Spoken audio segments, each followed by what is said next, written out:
You've heard it a million times, right? Success comes from hard work, a positive mindset, and just plain old grit. But today, we're going to ask a different question. What if that's not the whole story? What if the very things we think cause success are actually the result of it?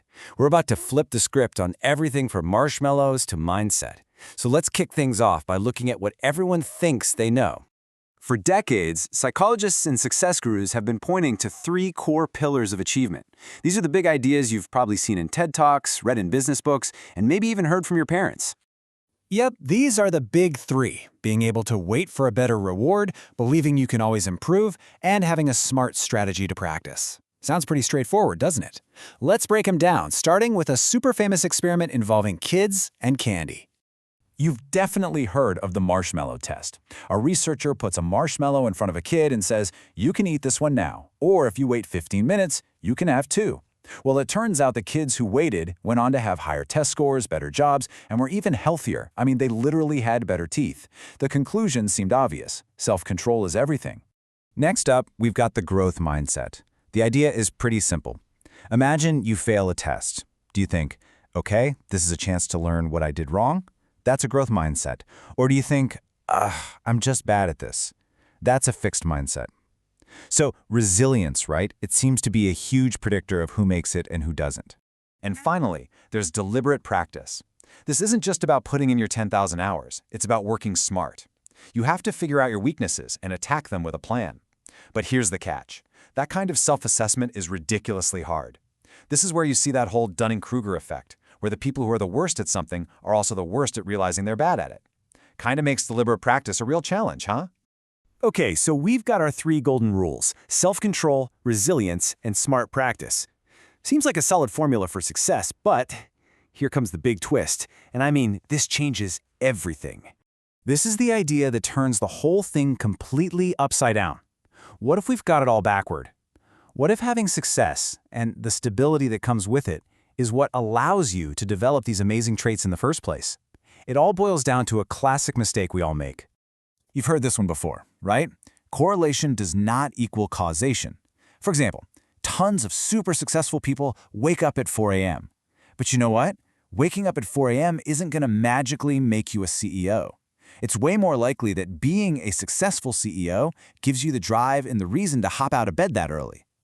So this slide right here flips the script entirely. We think self-control leads to success. But what if the reality is the reverse? What if success, or really the stability and resources that come with it, is what gives us the luxury of self-control, the safety net to be resilient, and the perspective for good self-assessment? Okay, so if it's not all about grit and mindset, then what's the single biggest predictor of success? Well, when you look at the big macroeconomic studies, the answer is pretty darn clear. It's not your GPA or how hard you hustle. It's whether your parents are rich or poor.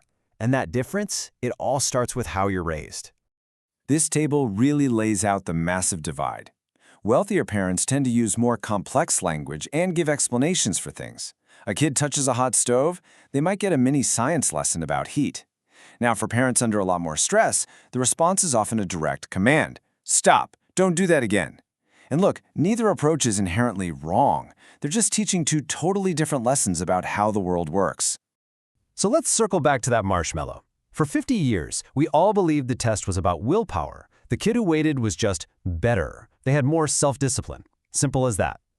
But the new interpretation is a game changer. It wasn't a test of self-control, it was a test of trust. Think about it. If you grow up in a stable home where adults keep their promises, of course you'll wait. You trust the nice researcher's going to come back with 2 marshmallows. But if you're from a chaotic world where promises are broken all the time, well, you'd be a fool not to eat the one right in front of you. It's the most rational decision you could make. So why do these different parenting styles even exist? Well, they aren't random. They're actually highly rational strategies designed to prepare children to play 2 completely different games within society. Society is basically a big hierarchy, with different rule books depending on where you start. For the poor, the game is often about survival, and the number one rule is to obey authority. For the rich, the game is about maximizing your outcome, and the strategy is to negotiate with authority. Those parenting styles we just talked about, they are perfectly engineered to teach kids these exact rules. And let's be really clear, teaching obedience isn't some kind of moral failure. It's a survival tactic. It's what you teach your kids so they can survive an encounter with the police, keep a job where they have to take orders, or just fit in with everyone else who's playing by the same rules. The goal isn't to thrive, it's to survive. So if people are locked into these social structures from birth, how does anyone ever break out? And for that matter, why do these incredibly stable systems ever fall apart? Historically, the escape routes are few and far between, and they are all incredibly high risk. Sure, you could get promoted in a war, or you could get killed. You could try to marry into a wealthy family, or you could just abandon your community entirely and emigrate.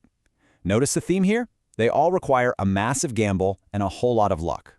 And that's the thing. Even the people who beat the odds, who somehow make it out, often chalk it up to just that, luck. Yeah, they worked hard, but they also know they were the exception, not the rule. The system is designed to keep you right where you are. So if the system is so rigid, what finally breaks it? You might think it's a rebellion from the bottom, but ironically, the cracks always start to show at the very top. See, the rich are trained to always want more, to maximize their outcome. But eventually, you just get too many ambitious elites all fighting over too few positions of power. It becomes a zero-sum game. And this is the pattern you see throughout history. It's not the rich versus the poor, it's the have-a-lot versus the have-some. A frustrated group of elites gets blocked from the very top jobs. So what do? They align with the masses. They promise to fix their most urgent problems, cancel debt, give them land, end servitude. It's a classic playbook. But here's the catch. A revolution is really just a game reset. Once the new group is in power, what do? They rig the new system to benefit their own children.